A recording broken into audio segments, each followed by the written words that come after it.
You open one website, type just a few words, and within seconds, it creates stunning text, realistic images, or even videos that normally take hours to make.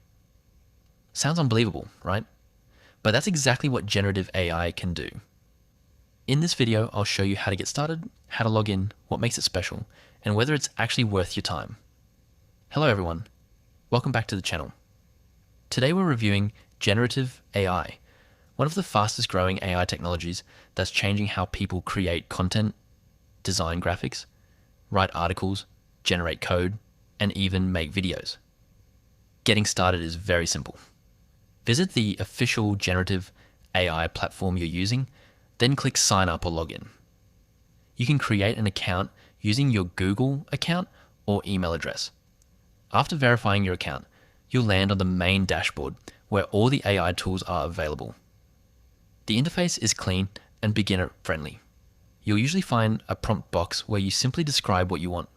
For example, you can ask it to write a blog post, generate a YouTube script, create an image, summarize a document, or answer complex questions. The more detailed your prompt is, the better the results will be. One thing I really like is how quickly it generates content.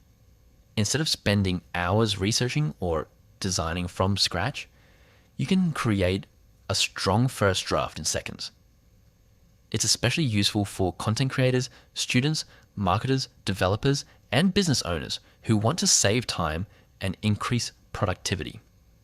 However, it's important to remember that AI isn't perfect.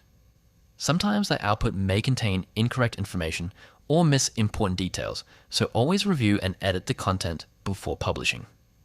Think of it as a smart assistant, not a replacement for your own creativity and judgment.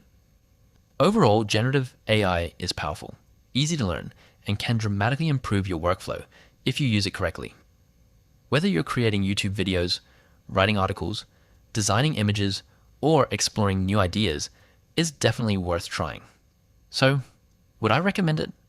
Absolutely, especially if you're looking to work faster and smarter. If you found this review helpful, don't forget to hit the like button, subscribe for more AI tutorials and honest reviews, and let me know in the comments which AI tool you'd like me to review next. Thanks for watching, and I'll see you in the